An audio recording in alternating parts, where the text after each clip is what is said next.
사도신경으로 함께 신앙 고백 드리겠습니다. 나는 전능하신 아버지 하나님 천지의 창조주를 믿습니다. 나는 그의 유일하신 아들 우리 주 예수 그리스도를 믿습니다.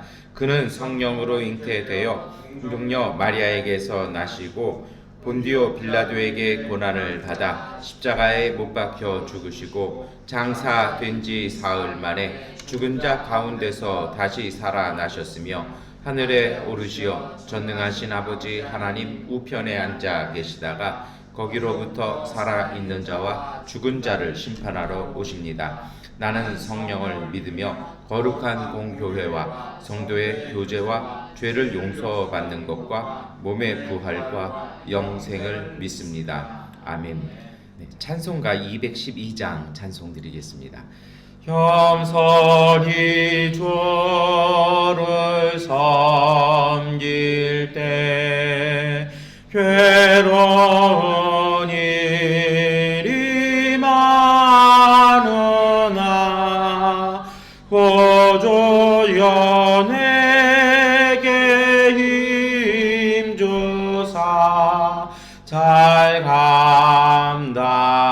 감당하게 하소서. 인자한 말을 가지고 사람을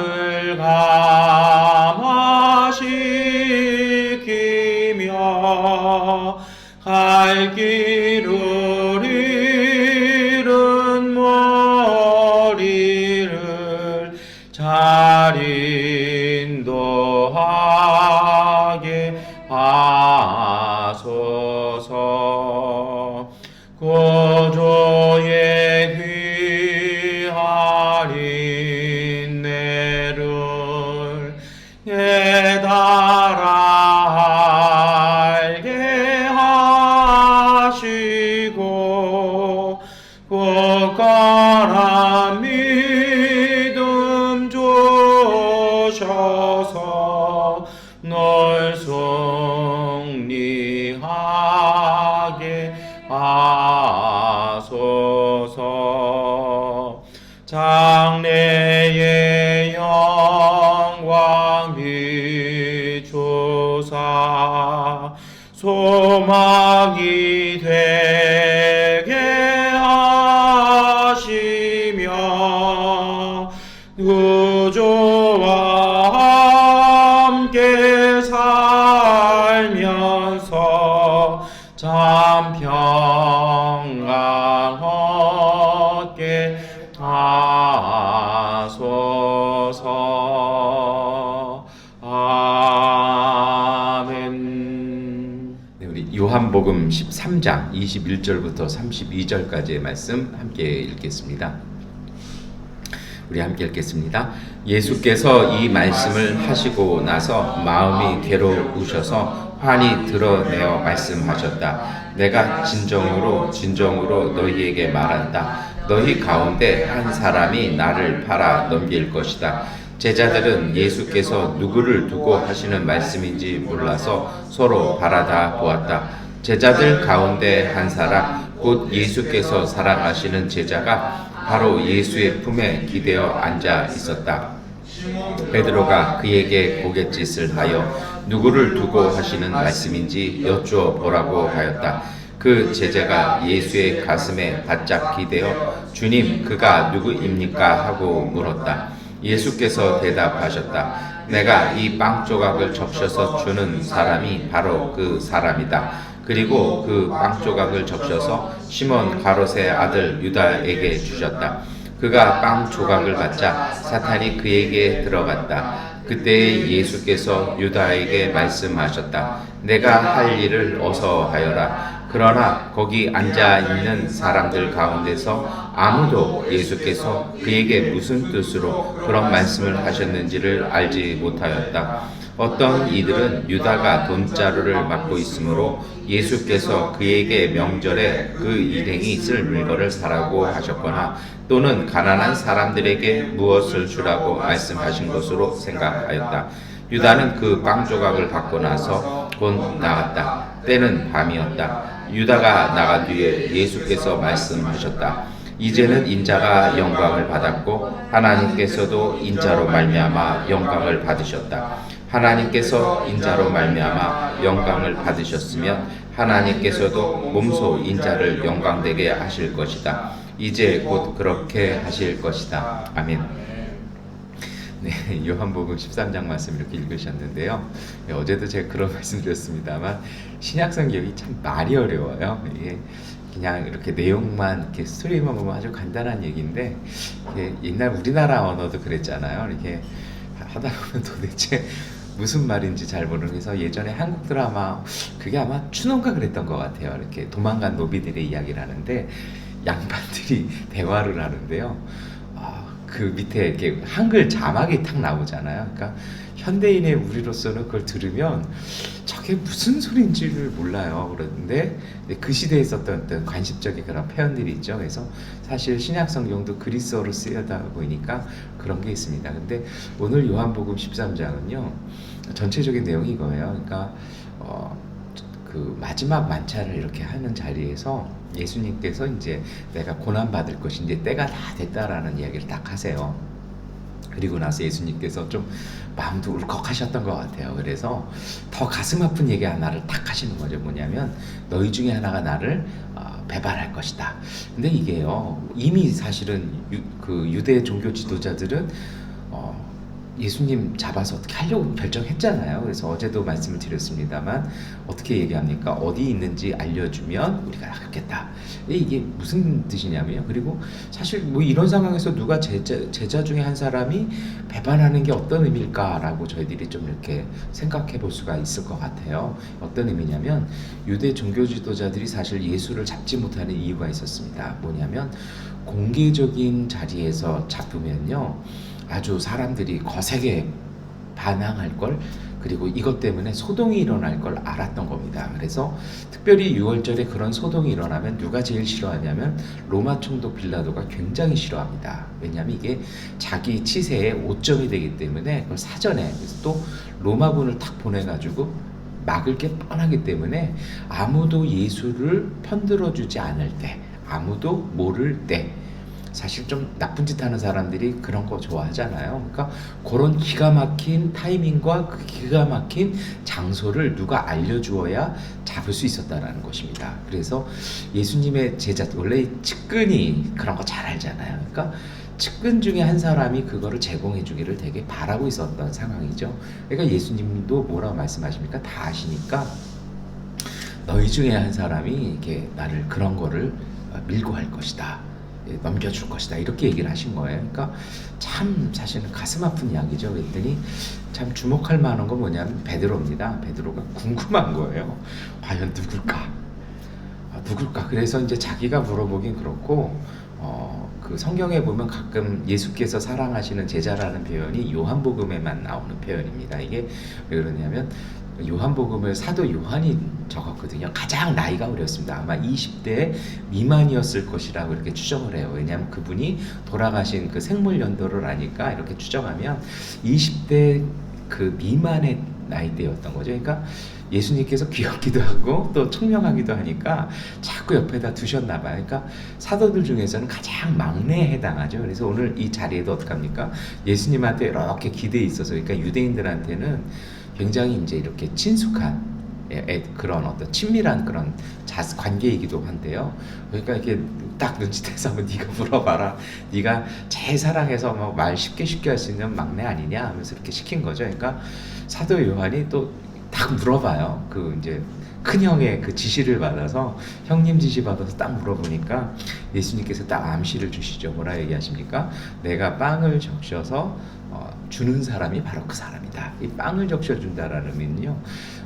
저희도 올해 하반기서부터 성찬식을 좀 이렇게 집례를 바꾸려고 하는데 원래 성찬식을 할 때는 우리 한국 교회에서는 이렇게 돌리면은 하나 드시고 또 이렇게 하나 드시잖아요. 우리 교회는 다 나오셔서 제가 이렇게 하나씩 드리는데요.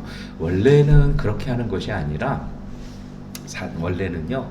이렇게 빵을 떼어서 드려요. 그럼 그 빵을 받으셔가지고 앞에 이렇게 집례자가 이렇게 포도주 같은 큰 컵을 이렇게 들고 있습니다. 그러면 이렇게 기울여 드리면 거기다가 본인이 찍어서 이렇게 드시는 거예요. 그래서 왜 이렇게 드시냐면 그 시대의 빵이 별로 맛이 없잖아요. 그래서 뭐 이렇게 부자나 귀족들은 그 뭡니까 좋은 소스나 뭐 이런 것들에다 이렇게 묻혀서 먹는다라면 그 당시에 좀 가난한 서민들은 어떻게 먹냐면 포도주가 이렇게 공기 중에 오래 놔두면 식초처럼 되잖아요. 이렇게 시큼한 나니까 그 빵을 거기다 이렇게 찍어서 이렇게 먹었었어요.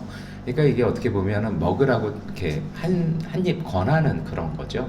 그래서 딱 가룟 유다를 준 겁니다. 근데 그러면서 예수님께서 뭐라고 또 말씀까지 하세요? 가서 네가 할 일을 해라. 그러니까 예수님과 가룟 유다가 주고받은 이야기는 뭐였냐면 네가 나 팔 거 아니냐. 그러니까 머뭇거리지 말고 가서 빨리 밀고 해라. 그러니까 이 말을 들은 가룟 유다는요 일어나서 나가요.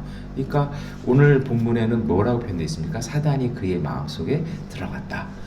그러니까 아마도 가룟 유다는 고민하고 있었던 것 같아요. 그러니까 예수님께서 어차피 네가 나 팔 거 아니냐 라고 얘기하시니까 가룟 유다는 드디어 결심을 하고 나가는 거죠. 그리고 오늘 요한복음 뭐라고 표현합니까? 나가니 밤이었다. 어두워진 거죠. 근데 참 놀라운 건요. 해석이 또 틀려져요. 그걸 바라봤던 제자들은 어떻게 생각하냐면 그 당시에 유월절에 어떤 풍습 중에 하나가 있었습니다. 뭐냐면 유월절 식사를 준비하지 못한 사람들에게 음식을 나누어주는 그러한 풍습이 있었어요. 그러니까 가룟 유다가 회계 역할도 했고 그런 역할도 했기 때문에 가서 우리가 남은 음식들 아니면 남은 재정이 있으면 그거 가지고 가서 다른 사람 좀 힘든 사람들에게 식사를 제공해 주라는 말씀으로 제자들은 이해했다는 거죠. 그러니까 이 얘기 뭐냐면 아무도 가룟 유다가 그렇게 팔 거라고는 생각 못했다라는 겁니다. 설마 저 사람이 거의 이제 이런 표현이 이제 요한복음 13장에 딱 나오는 거죠. 그리고 그가 나가자마자 가룟 유다는 나가자마자 밤이었는데요. 예수님은 그가 나가자마자 뭐라고 얘기합니까? 인자가 영광 받을 때가 되었다. 라고 이렇게 말씀을 합니다. 이 말씀을 우리가 어떻게 묵상하고 오늘 어떻게 우리가 기도를 해야 될까요? 저는 이 말씀 이렇게 읽고 묵상하면서 뭘 느꼈냐면요. 서로 다른 두 삶이 부딪히는 겁니다. 둘 다요. 한 고집들 해요. 가룟 유다도 고민하지만 정말 예수님께서 딱 그렇게 내가 빵 주는 사람이 그 사람이야 얘기하고 나서는 빵 주시면서 야 그래 너 뭐 마음에 그 생각 품었는데 고민하지 말고 빨리 가서 밀고 해라 라고 얘기하면요 저희 같으면 어떻게 했을까요? 선생님이 아시네 제가 잘못했습니다 이렇게 얘기가 나오는 게 정상 아닐까요? 들켰다 제가 잘못했습니다 이렇게 얘기하는 게 맞잖아요. 근데 이 사람 그러지 않아요. 그리고 나가서 결심하고 해버려요. 이게 왜 이렇게 됐냐라는 겁니다. 이 가룟 유다가 은 30냥을 받고 이게 은 30냥이라는 돈이 그렇게 작지는 않습니다. 그렇다고 해서 크지는 않고요. 그러니까 한 사람의 노예를 살 만한 돈이에요. 그러니까 예수님을 배반해서 팔아먹을 만한 그런 한몫 잡는 그럴 돈은 아니라는 거죠. 그러니까 돈 때문에 이 사람이 배반하지는 않았어요. 그래서 실제로도 예수님께서 십자가에서 돌아가신다면 어떡합니까? 그 돈을 던져버렸거든요. 그러니까 이 사람 돈 때문은 아니었어요. 그래서 많은 학자들이 이렇게 생각을 한 겁니다. 뭐냐면 정말 예수님께서 유월절에 예루살렘에 오셔서 그들이 원했던 정치적으로나 군사적으로 그러니까 힘을 앞세운 역사적인 뒤엎음을 통해서 뭔가를 할 줄 알았는데 이분이 초장부터 제가 주일날 말씀을 드렸습니다만 아주 웃긴 스스로 조롱거리로 그 나귀 새끼를 타고 딱 올라가셔서 계속해서 이렇게 약간 도망다니는 듯한 모습을 하니까 실망한 겁니다. 그래서 저분한테 뭔가 기폭제를 그래서 위기의 때가 되면 또 능력을 발휘하시지 않겠냐 하면서 그런 기회를 제공했던 것 같아요. 그리고 예수님께서도 그걸 아니까 나를 종용하는 거 아닌가 라고 하고 자기 나름대로 길을 선택한 것이죠. 근데 이 길에 특성이 있습니다. 어떤 것이냐면요. 자신이 벌이는 어떠한 행동으로 어떤 사람의 삶과 행동을 이렇게 좌지우지하고 조종하려는 사실은 조금 못된 마음인 거죠. 우리가 살다 보면 그런 사람들이 있잖아요.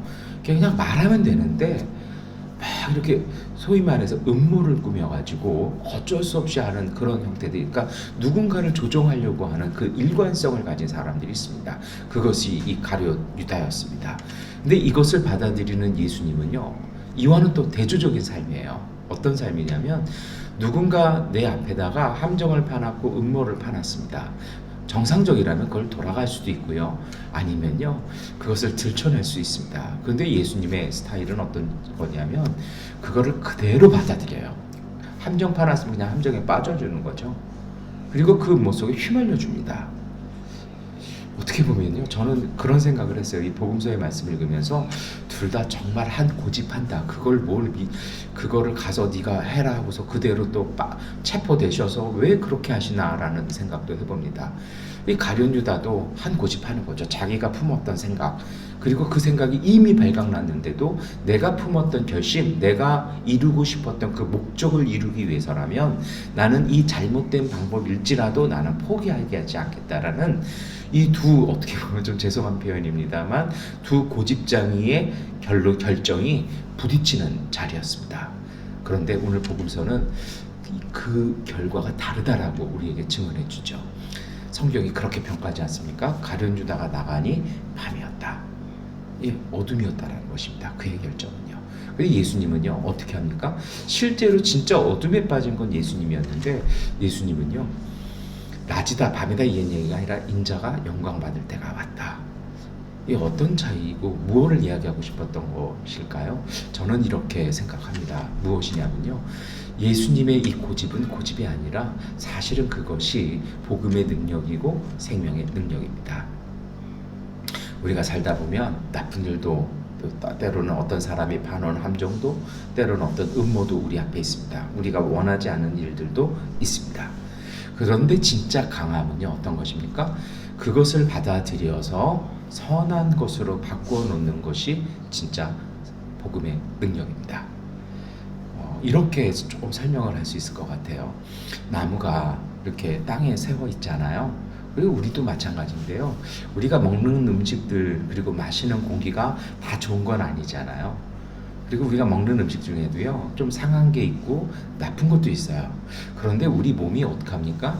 우리 몸 안에서 나쁘고 상한 것들은 다 걸러내잖아요. 걸러내서 몸 바깥으로 내보내버립니다. 그리고 나서는 어떡합니까? 그 속에 섞여있던 좋은 것들은 다시 흡수해서 우리 몸 안에 도움되도록 에너지를 만들어주잖아요. 이렇게 하는 것이 사실은 생명입니다. 나무도 그렇습니다. 나무가 뿌리를 내리고 있으면요, 그 길가에 있는 물이, 땅에 있는 물이 다 깨끗한 물 아니잖아요. 오염된 것도 있고 더러운 물들도 있고 우리가 이렇게 버린 물들도 있어요. 그런데 이 나무가요, 뿌리로 그 물을 흡수해서는 나쁜 것들은 내보내버리고요, 똑같은 현상으로 좋은 것들만 받아들여서 자기의 에너지로 바꿔내죠. 그 이유가 뭐냐면요, 그게 바로 생명입니다. 그 생명이 있으면 피하고 돌아가는 것이 아니라 그것을 받아들여서 선한 힘, 선한 열매, 선한 결과로 바꿔놓는 것이 바로 하나님께서 우리에게 주신 복, 그것이 바로 생명의 은총입니다. 여러분, 오늘 이 말씀을 읽으면서 또 고난주간 보내면서 우리가 피할 수 있는 건 또 피해야 돼요. 그렇다고 해서 뭐 우리가 탱크도 아니고, 탱크도 파괴는 되잖아요.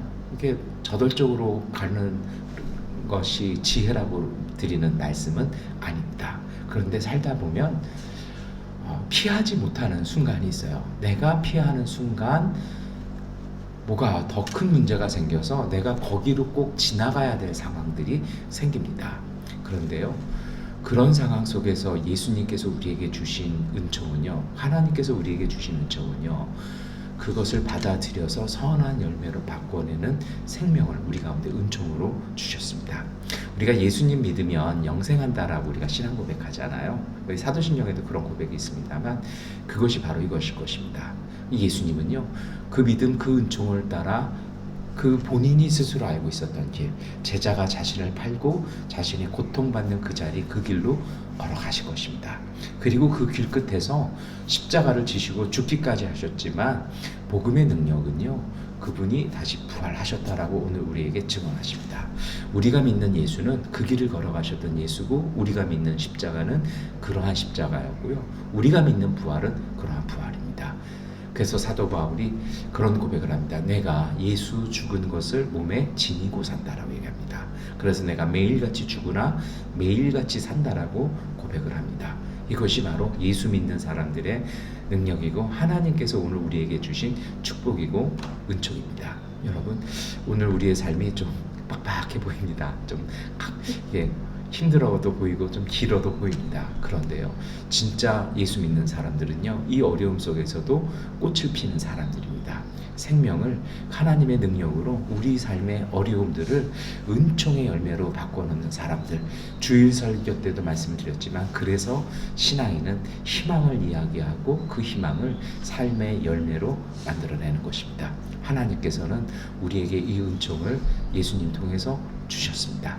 그 은총으로 우리의 삶 속에서 어떠한 것 만나든, 누구를 만나든 승리하시고 은총의 열매로, 하나님의 축복의 열매로 풍성한 열매 맺으시는 하루 되시기를 축원합니다. 기도하겠습니다. 전능하신 아버지 하나님, 오늘 우리에게 하나님께서는 영생의 능력, 영생의 축복 주셨습니다. 하나님의 은혜를 우리에게 주셨고, 성령께서 우리와 함께 하십니다. 하나님, 우리가 어떤 일을 만나든, 누구를 만나든, 어떠한 곤경과 어려움에 있든 인간적인 마음과 생각으로 처하는 것이 아니라 하나님이 주시는 이 능력으로 주님 선한 열매 맺으며 살게 하여 주옵소서. 우리가 어렵고 때로는 넘어지기도 하지만 하나님, 그것이 끝이 아니라 우리 안에 있는 주님의 능력이, 하나님이 주신 영원한 생명이 하나님 새로운 열매, 새로운 뿌리, 새로운 가지를 통해서 하나님의 은총의 열매를 우리 삶 가운데 맺어나가는 하나님 정말 영광의 삶, 축복의 삶, 능력의 삶으로 오늘 하루도 살아 주님의 영광을 이 땅 가운데 전하며 우리 이웃들에게 힘이 되고 이웃들을 위로하며 격려하는 복음의 사람들, 예수 그리스도의 제자된 삶 살아가게 하여 주옵소서. 예수 그리스도의 이름으로 기도드립니다. 아멘. 우리 하나님께 기도하는 시간 갖도록 하겠습니다.